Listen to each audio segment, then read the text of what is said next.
A TV Web A Caminho da Luz apresenta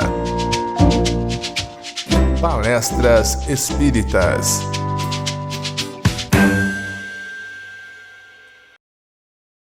Queridas irmãs, queridos irmãos,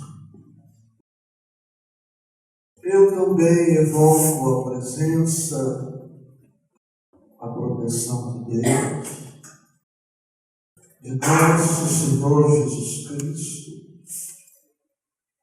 e da espiritualidade. Honra-me e emociona-me estar aqui. Agradeço a imerecida oportunidade de que me reconheço necessitado e não poderia, portanto, desdenhar. Como superar as aflições é o tema proposto para esta hora.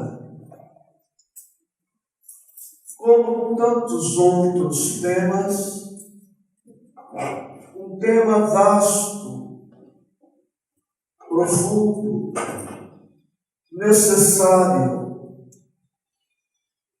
que pode ser abordado de mil modos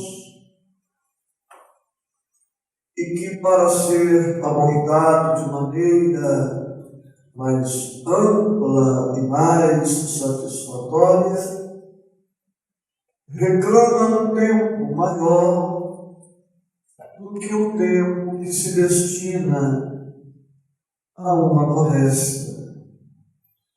Portanto, não se dirá tudo, por duas razões. A primeira, porque não sei tudo mesmo sobre o tema. E segundo, porque o tempo é exíguo. A doutrina espírita, nos recordando Jesus, trazendo Jesus de volta às nossas vidas, dá uma contribuição incomparável no estudo e na compreensão da dor e, sobretudo, na superação da dor. Inicio recordando os vários tipos de dores. E você constatará que encontramos-nos inseridos em quase todos os tipos, ou em todos eles. Dor, evolução. Dor, expiação. Dor, provação. Dor, auxílio. Dor, restrição pedida. Dor, redenção. Dor, missão. Todos concordamos, somos filhos de Deus. Portanto, somos filhos da luz. Somos filhos da perfeição. Somos filhos da harmonia. Somos filhos da ordem. Somos filhos do equilíbrio somos filhos da sabedoria, somos filhos da justiça, somos filhos do amor, somos filhos da misericórdia, para recordar alguns dos infinitos atributos de Deus. Trazemos no DNA de nossas almas os atributos do Pai. O mesmo fenômeno que se observa na paternidade humana, orgânica, com os pais transmitindo seus caracteres orgânicos aos filhos, nossos espíritos imortais trazem em latência os atributos da paternidade divina. A dor evolução alcança a todas as criaturas de Deus. No sentido aqui colocado, a pedra sofre, o vegetal sofre, o animal sofre, o homem sofre, o anjo sofre, os cristos sofrem, porque toda a criação de Deus traz o selo da perfeição. Somos criaturas perfectíveis e para alcançarmos a nossa destinação gloriosa, desenvolvermos nossas possibilidades divinas que trazemos em latência, precisamos da dor evolução, que também poderia ser chamada de dor lapidação, para que a nossa luz, a nossa harmonia, o nosso amor e todas as demais possibilidades adormecidas despertem, eclodam, emerjam. Portanto, a dor é também, não somente ela, mas também recurso para o nosso progresso. Dor expiação. Expiar, segundo os léxicos, é sofrer a consequência de. É a dor associada ao livre-arbítrio e à lei de causa e efeito. Por um período, o princípio inteligente estagia no determinismo absoluto, preso ao instinto.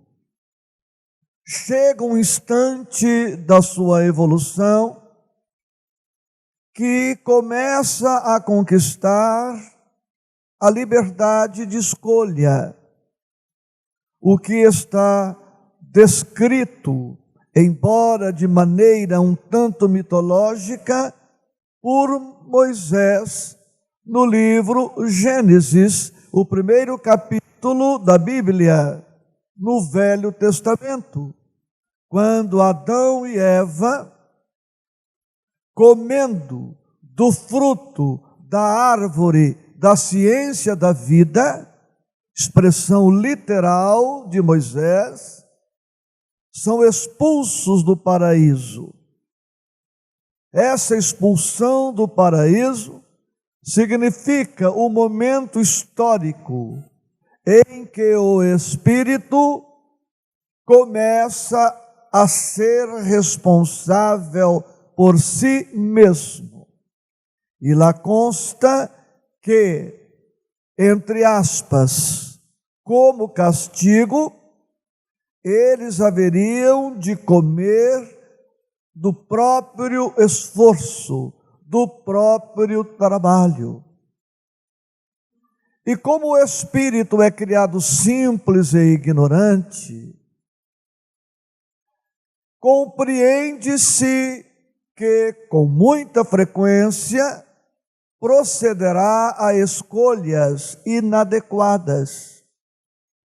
E como agora ele se encontra sob a égide do livre-arbítrio e da lei de causa e efeito, que nos remete à lei de justiça, o espírito que faz uma escolha inadequada sofrerá a dor expiação, que não é castigo, porque dor nenhuma é castigo. Todas as dores têm uma finalidade pedagógica e uma finalidade libertadora, esclarecedora. E é através das escolhas que o espírito vai amealhando experiência, sabedoria, desenvolvendo a inteligência, a moralidade e tudo o que se relaciona a estes valores.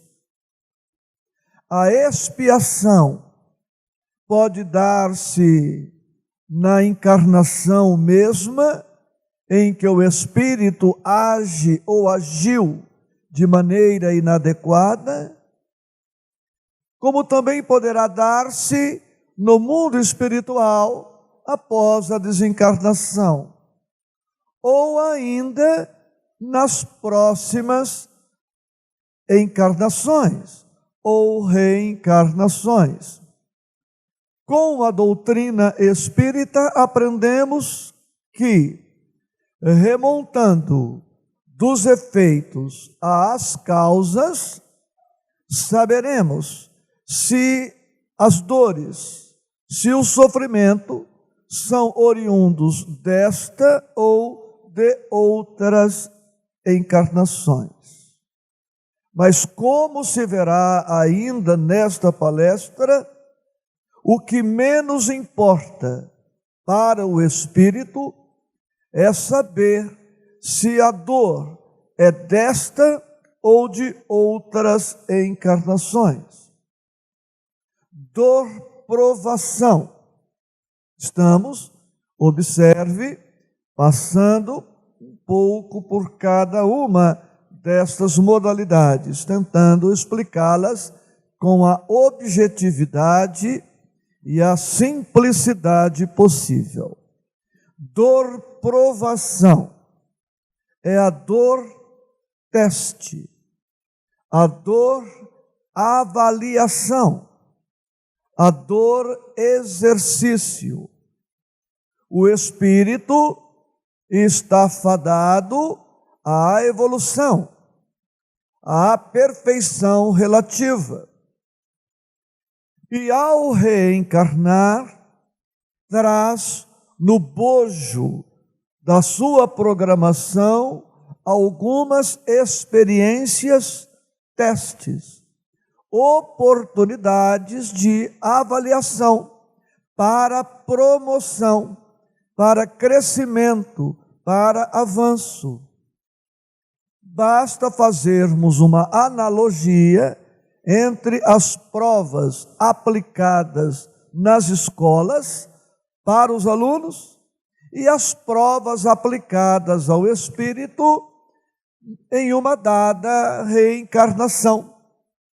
Quando o professor aplica uma prova, não objetiva prejudicar o aluno, perseguir o aluno, complicar a vida do aluno. Pelo contrário, a prova servirá para avaliar e, dependendo da avaliação, o aluno é promovido. Ao mesmo tempo que servirá para avaliar o professor, A escola, os métodos, a proposta, tudo isso que envolve a educação.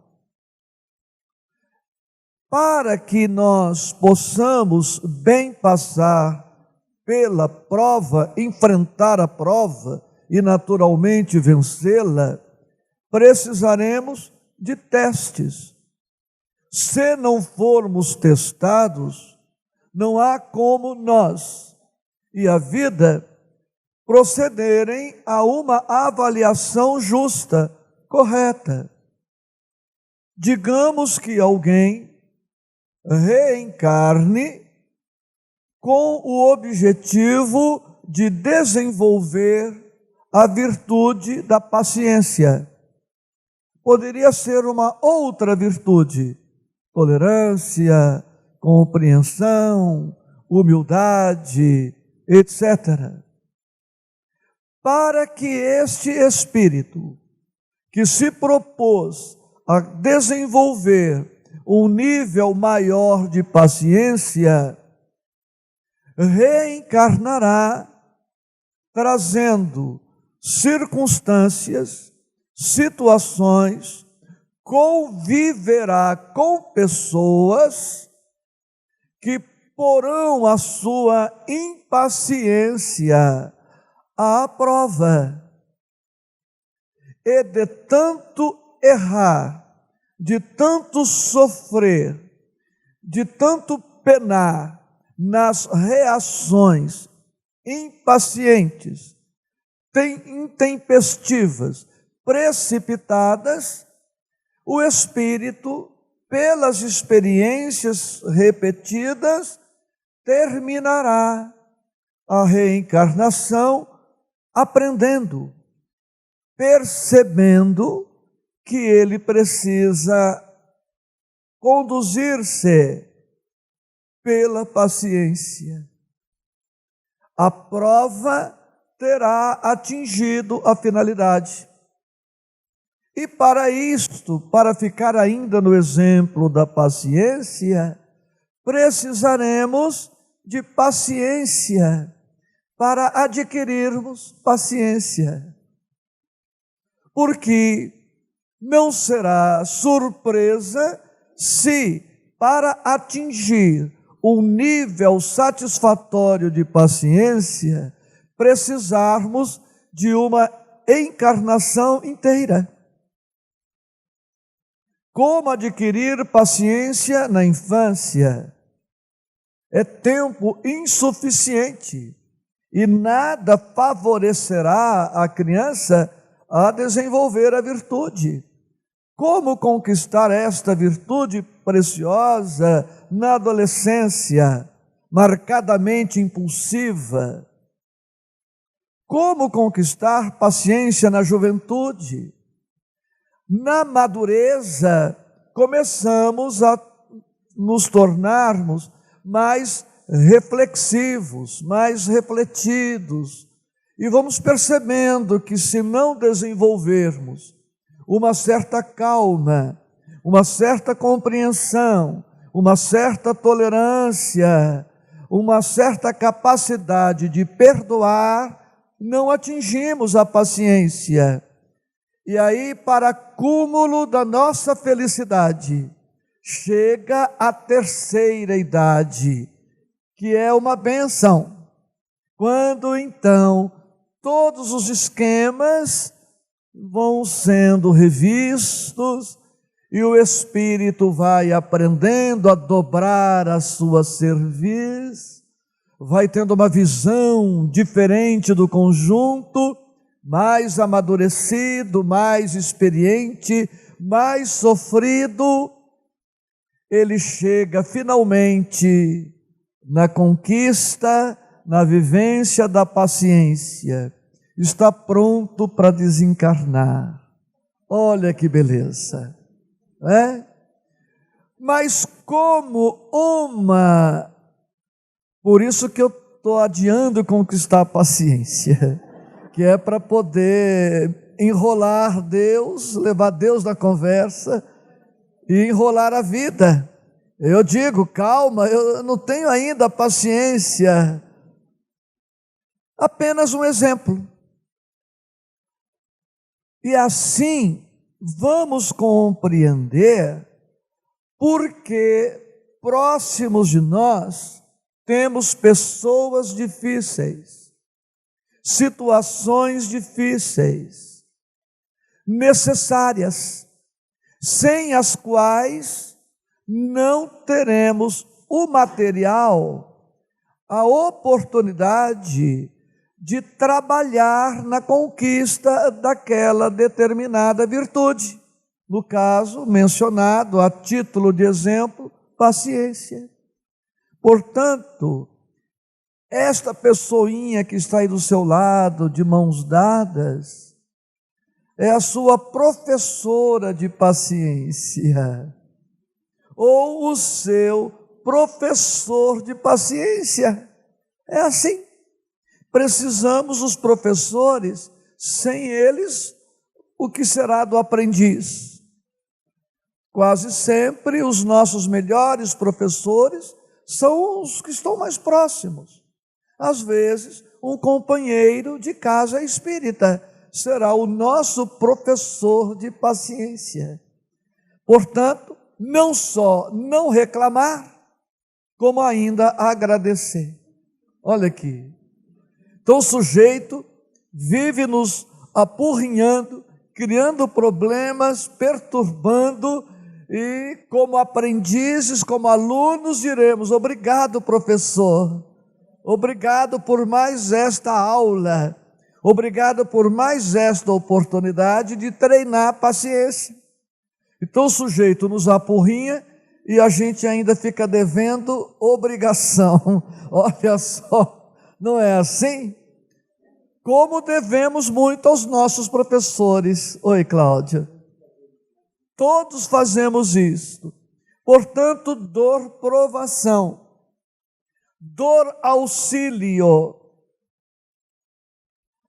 O espírito está indo relativamente bem na sua encarnação, na sua empreitada reencarnatória. Mas num certo momento começa a desviar, a enveredar para um sentido inconveniente à sua felicidade, ao seu êxito reencarnatório. A espiritualidade amiga, por amor, por respeito àquele espírito, providencia uma dor. Com esta dor auxílio, o espírito atravessará um período difícil.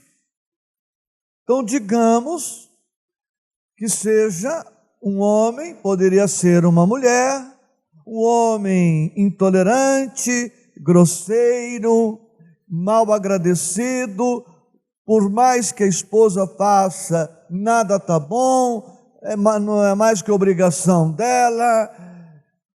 Aí ele sofre uma dor auxílio, fica 6 meses hospitalizado, com gesso, a esposa colocando a comidinha na boquinha dele. Então, antes era rebelde, não queria saber de nada, disciplina, remédio, né? Jogava roupa em qualquer lugar, o calçado.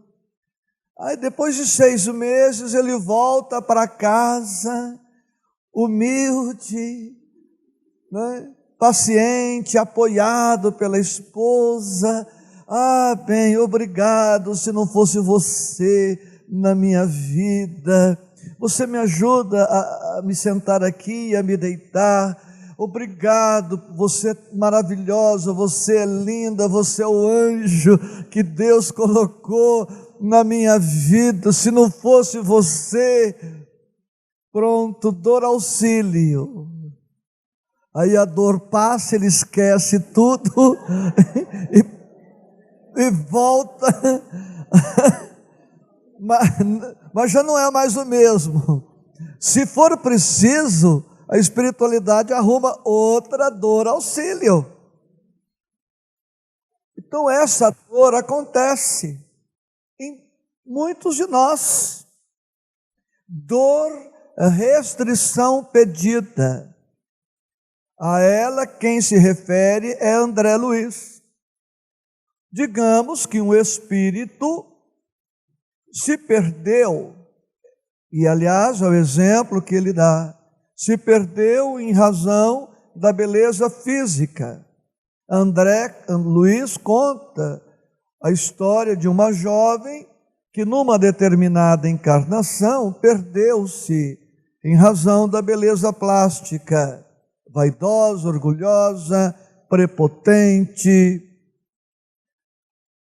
Estava programando uma outra reencarnação e estava receosa de novamente se complicar neste campo, nesta área, e pediu que os desenhistas, que os engenheiros espirituais, ao pensarem no molde para o seu perispírito e para o seu corpo físico futuro, que providenciasse um certo defeito no quadril, de maneira que ela não teria uma marcha elegante, não seria tão atraente do ponto de vista físico, não despertaria tanto o interesse sexual, sensual dos homens, passaria um pouco desapercebida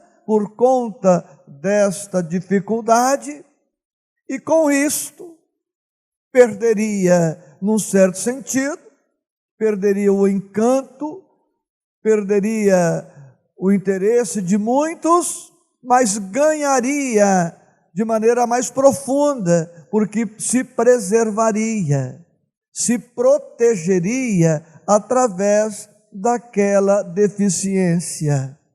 E assim você entende porque eu sou calvo, míope, tenho cifose, escoliose, deve ser para me proteger. E com tudo isto, ainda precisa de algema, precisa de um monte de coisas, né? Só para quebrar um pouco aqui, né, a sequência. Dor, restrição pedida. Dor, redenção. O espírito se comprometeu de maneira severa e vem já há várias reencarnações quitando, respondendo, libertando-se de todos aqueles compromissos. Reencarna trazendo, numa expressão que vou utilizar para me fazer entendido, trazendo o carnê com as prestações todas pagas, faltando a última prestação. Então, muitos estão devendo apenas a última prestação do carnê, a dor redenção, a dor da libertação, a dor da quitação. Ao atravessar aquela dificuldade, ele estará quites e poderá avançar de maneira muito mais fácil, muito mais rápida, muito mais livre na direção da sua perfeição relativa. Dormição é a dor do amor, é a dor da renúncia, a dor do sacrifício, a dor da doação de si mesmo, com esquecimento, muitas vezes, das próprias necessidades. É a dor do amor, muitas vezes, não amado, mas sempre amoroso. A pessoa ama, se doa, se entrega, renuncia, se sacrifica e muitas vezes passa incompreendida, desprezada, solitária, sofrida.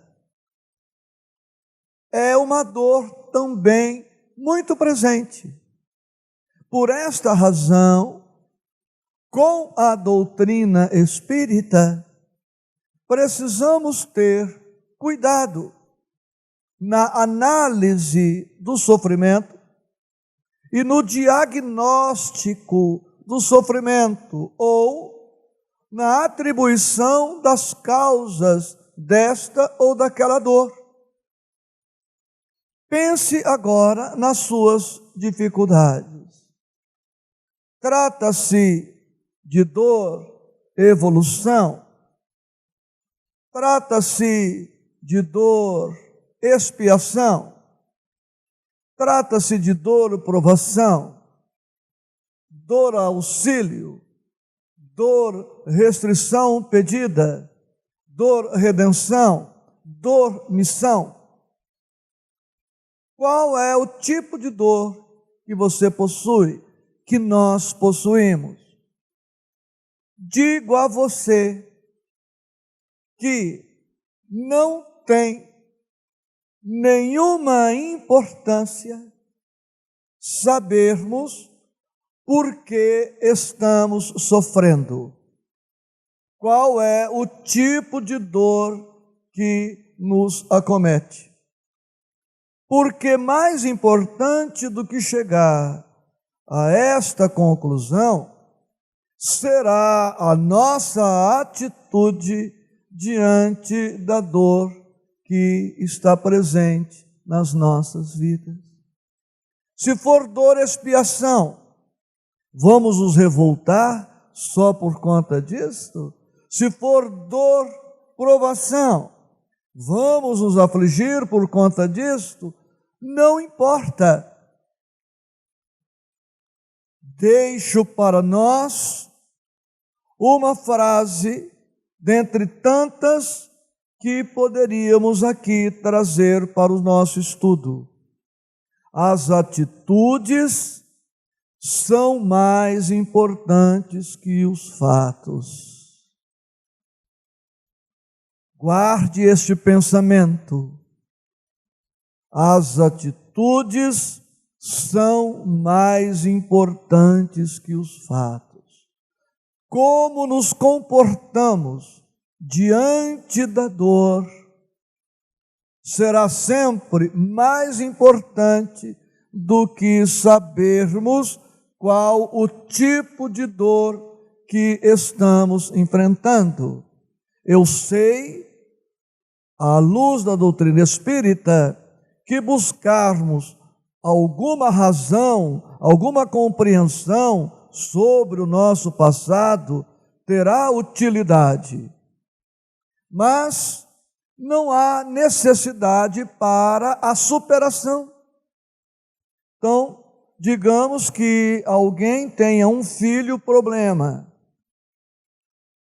É dor, expiação? É dor, missão? É dor, redenção? Que importa? Que importa? Quando se trata de aproveitarmos a experiência, a oportunidade, crescermos, avançarmos e nos libertarmos com ela. Em se tratando de sofrimento, podemos dividir a humanidade em dois grandes grupos. Claro que é possível desmembrar, desdobrar de modos infinitos. Tem nuances, mas vamos aqui, de maneira singela, dividir a humanidade em dois grandes grupos. E esses dois grandes grupos poderiam receber vários adjetivos. O grupo dos pessimistas, o grupo dos otimistas. o grupo dos orgulhosos, o grupo dos humildes, o grupo dos violentos, o grupo dos calmos ou dos serenos. E isto está bem colocado para nós através de uma cena marcante e inesquecível. Convido você a recuar no tempo, mais ou menos 2 milênios. Estamos mais ou menos a 600 metros para fora dos muros de Jerusalém. Estamos em um ponto chamado Gólgota, que traduzido, o Monte da Caveira. Estamos diante de 3 cruzes, diante de 3 crucificados. O dia da crucificação de nosso Senhor Jesus Cristo.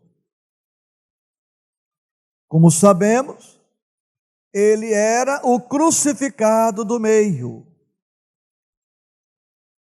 À esquerda dele estava o ladrão Gestas, ou Giestas, dependendo da tradução. À direita do mestre estava o ladrão Dimas. Gestas e Dimas. Ao meio, Jesus.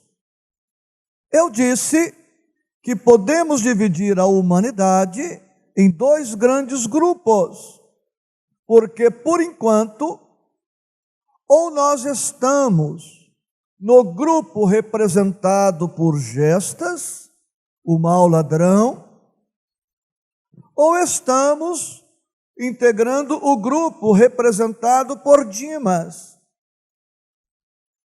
Se analisarmos o comportamento da humanidade, perceberemos que expressiva percentagem da humanidade está no grupo representado por Gestas, o mau ladrão. Vamos explicar. E uma pequena percentagem da humanidade faz parte do grupo representado por Dimas. Raríssimos espíritos estão em um grupo ainda menor, representado pelo crucificado do meio, nosso Senhor Jesus Cristo. Por isso, e é um grupo tão pequeno que ainda não é possível falarmos em 3 grupos, mas poderemos flexibilizar sem rigor e dizer agora que não em 2 grupos, mas em 3 grupos está dividida a humanidade.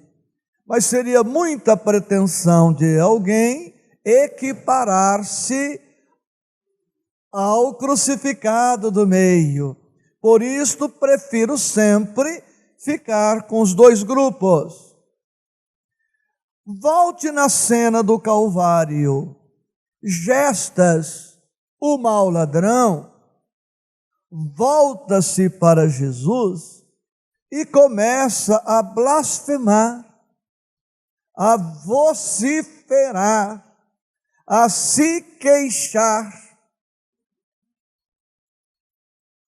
Não sei se você tem a passagem bíblica na memória, mas vindo ao seu encontro, recordo que Gestas reclamava, vociferava, e Jesus nada disse.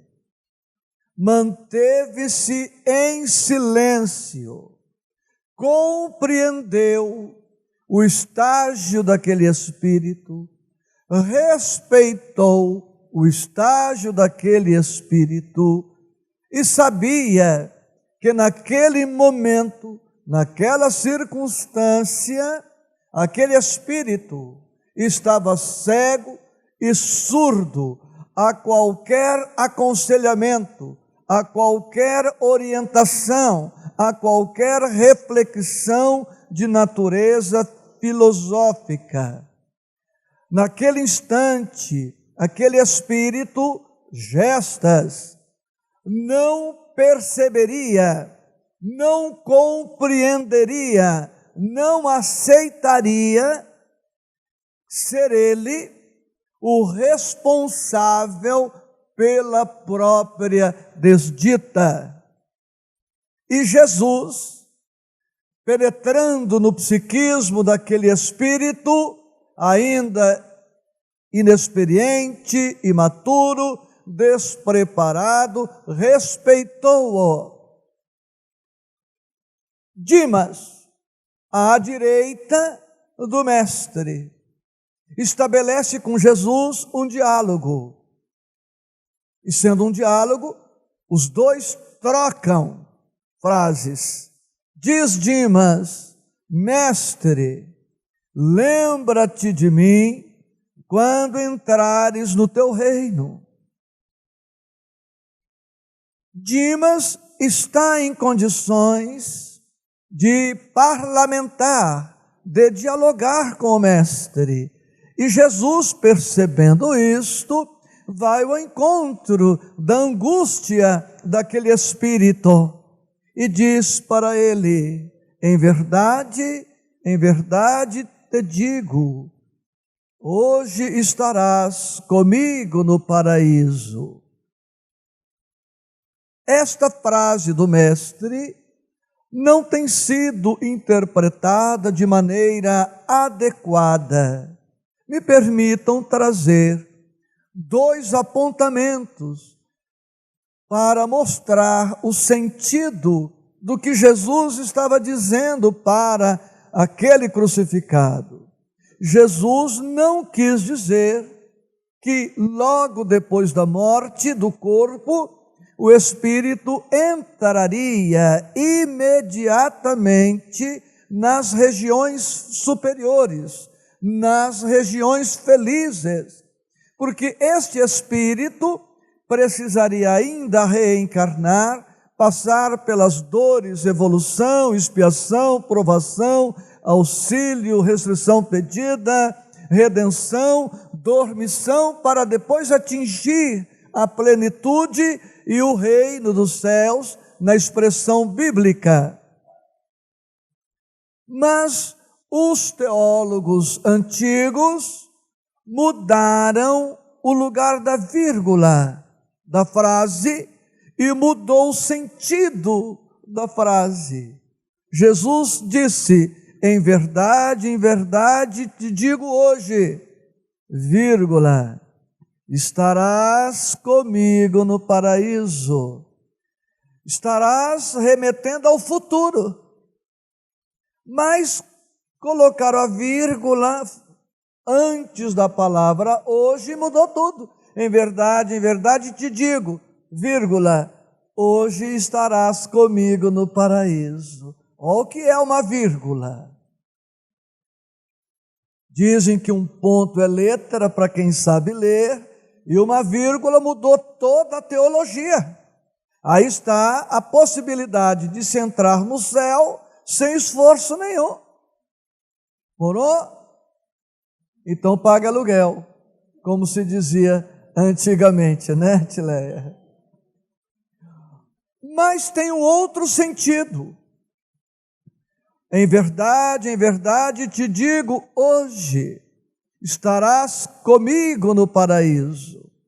Porque quando a alma começa a compreender a dor, a entender a dor, a aceitar a dor, a extrair da dor todos os benefícios possíveis, mesmo sofrendo, entra ela numa condição emocional, numa condição espiritual diferente. Mesmo não tendo entrado no reino dos céus, este céu, este estado psíquico de harmonia, de equilíbrio, de serenidade, de paz, já começa a dominar. Explicando isto de maneira ainda mais simples, temos uma dívida.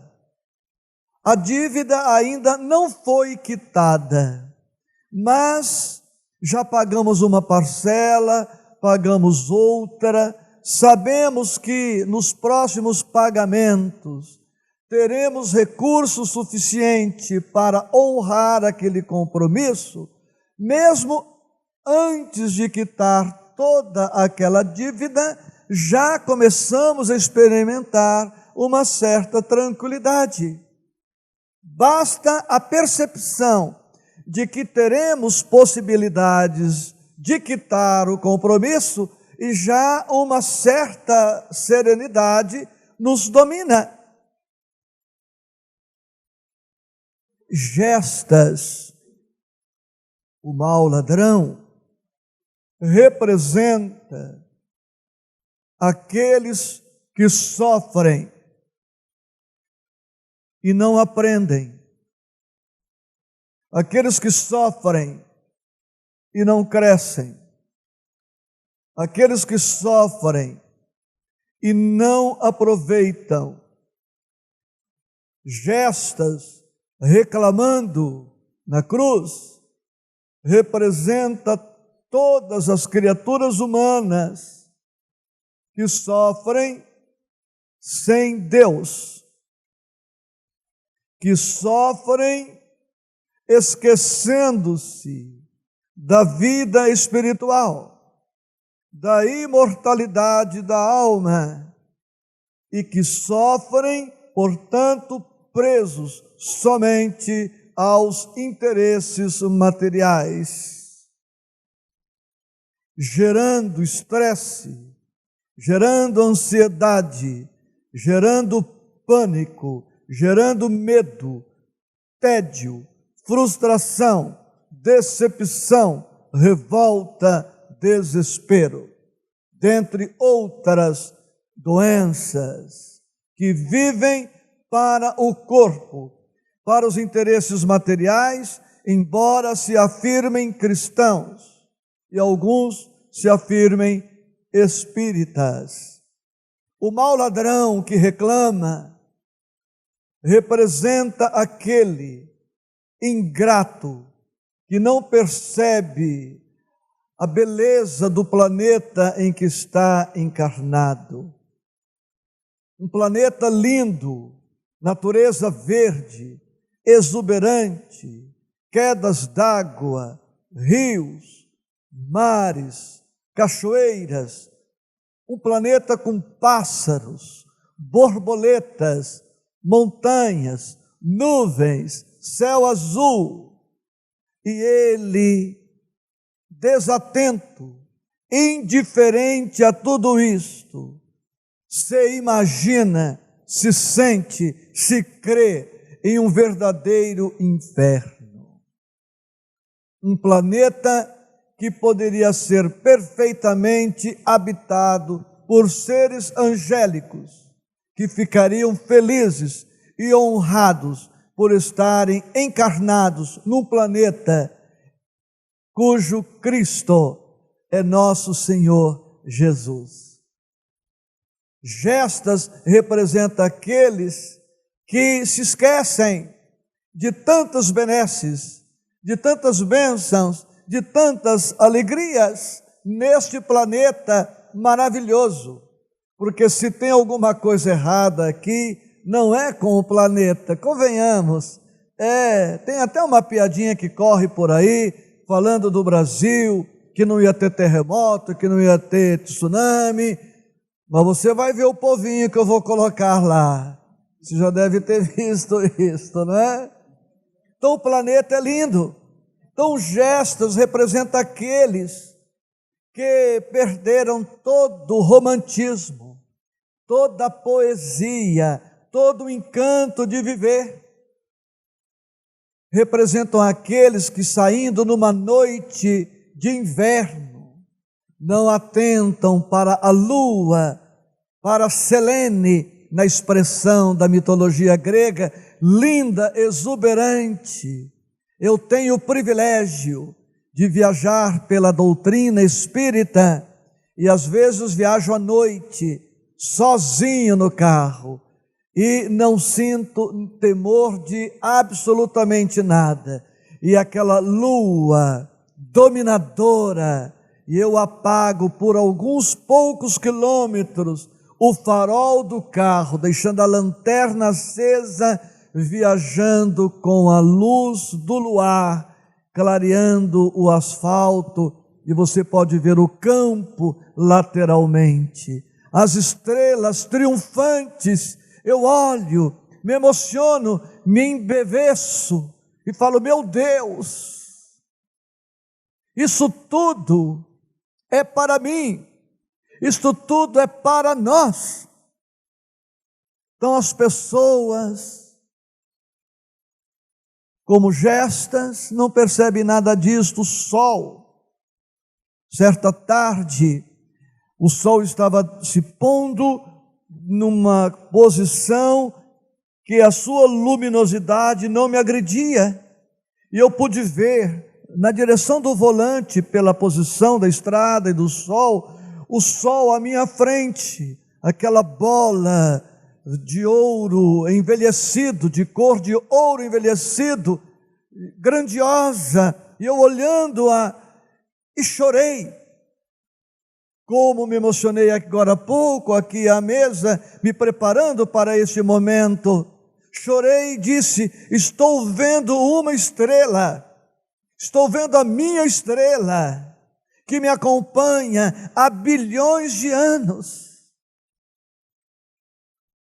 Uma estrela que, por amor de Deus e do Cristo para conosco, gasta por segundo mais energia para sustentar o sistema do que todas as energias somadas, gastas pela humanidade em toda a sua história. Desde quando o homem descobriu o fogo, a pedra lascada, até agora, todas as energias gastas dão um volume menor do que o Sol gasta por segundo para manter a Terra, Júpiter, Saturno, Vênus, Urano, etc.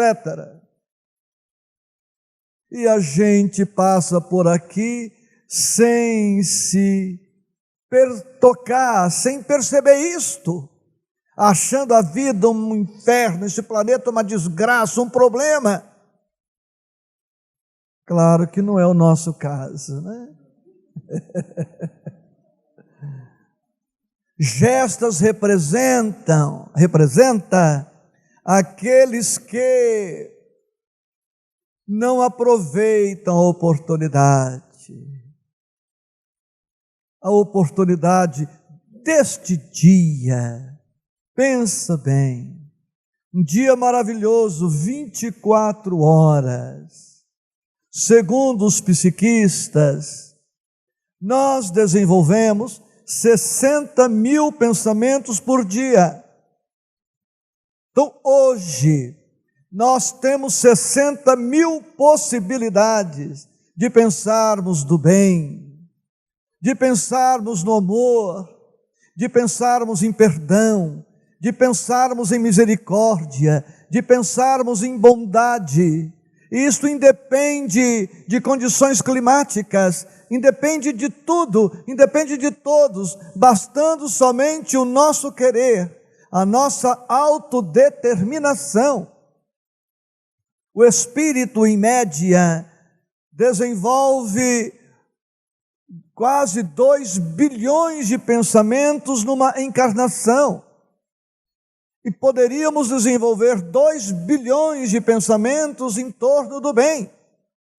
E isto garantiria a nossa felicidade, a nossa alegria, a nossa paz, a nossa saúde emocional, considerando que o corpo se degenera mesmo.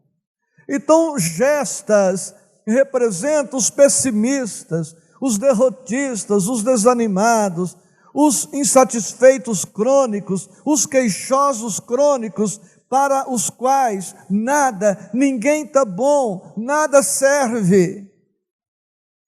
E Dimas, o ladrão que chama a si a responsabilidade pelos próprios erros, aquele que diz: Senhor, não me esqueça, lembre-se de mim,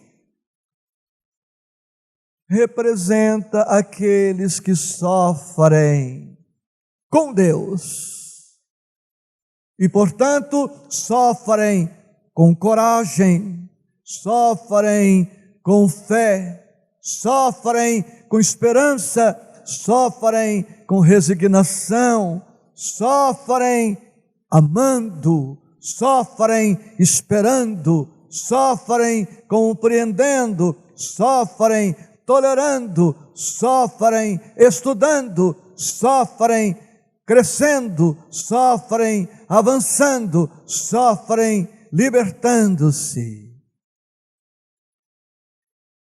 Dimas representa aqueles que, estando na terra, se recordam a todo tempo que aqui é apenas uma passagem, é uma sala de aula para aprendermos as lições que nos cabem aprender na presente vilegiatura.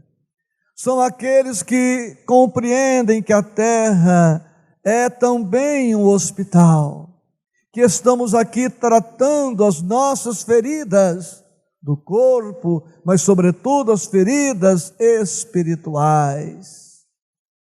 Dimas representa aqueles que sofrem e perdoam, sofrem e amam, sofrem e servem, sofrem e se engrandecem, sofrem e se equipam para poder um dia avançar para o estágio final de sofrer como os Cristos sofrem,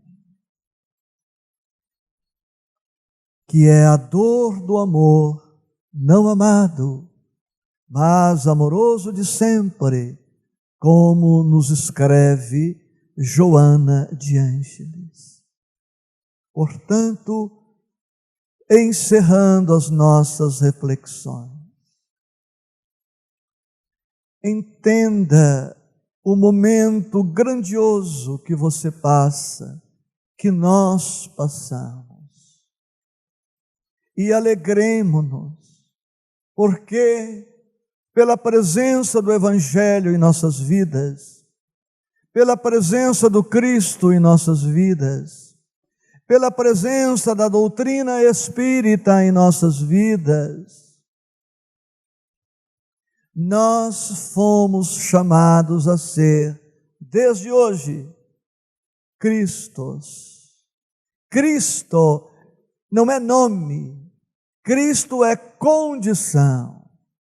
Enquanto Jesus é o Cristo planetário, eu sou e devo ser, com muita alegria, com muita honra, o Cristo da minha família.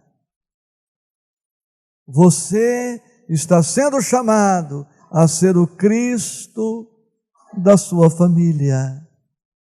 Quem sabe, a partir de agora, possamos intensificar, diminuindo em nós o que remanesce de gestas, acentuando em nós o que já possuímos de Dimas, avançando para a condição crística. E como Cristos, experimentaremos duas coisas que só Jesus conheceu, guardadas as infinitas proporções. Ele sofreu como nenhum de nós sofreu, e gozou e foi feliz como nenhum de nós foi ou é feliz. Porque os cristos que sofrem por amor, sofrem, como está na frase, mas gozam, se rejubilam, porque percebem que Deus, na sua infinita misericórdia, já está convocando-o para contribuir, de algum modo, para a felicidade dos seus irmãos. Porque Jesus, no sentido que aqui colocamos, não tem mãos, não tem pés, não tem olhos, não tem ouvidos. E Ele pede, e Ele espera que nós sejamos as suas mãos aqui na terra, materializando o seu amor. Ele espera que nós sejamos os seus ouvidos, a sua voz, os seus olhos. Ele espera que sejamos as suas pernas, para que possamos ir ao encontro dos nossos irmãos de humanidade. Esforcemo-nos por eliminar gestas da nossa vida, para acentuar dimas e para cristificarmos-nos pelo amor, pela doação, pela entrega, pelo sacrifício, pela renúncia. É certo que não podemos fazer quanto fazem os missionários, mas façamos a nossa parte. E haja o que houver, aconteça o que acontecer, não percas a tua fé entre as sombras do mundo. Ainda que os teus pés estejam sangrando, segue para frente, erguendo-a por luz celeste, acima de ti mesmo. Crê e trabalha, esforça-te no bem e espera com paciência. Tudo passa e tudo se renova na terra, mas o que vem do céu permanecerá. De todos os infelizes, os mais desditosos são os que perderam a confiança em Deus e em si mesmos, porque o maior infortúnio é sofrer a privação da fé e prosseguir vivendo. Eleva, pois, o teu olhar e caminha, luta, serve, aprende, adianta-te, brilha a alvorada além da noite. Hoje é possível que a tempestade te amarfanhe o coração e te atormente o ideal, aguilhoando-te com a aflição ou ameaçando-te com a morte. Não te esqueças, porém, de que amanhã será outro dia. Obrigado. Deus te abençoe. Jesus te abençoe. Que a espiritualidade te abençoe sempre, sempre. Cuide de você. Cuide de você. Avance. Você pode, sempre que achar que pode. Um beijo, muita paz, alegria.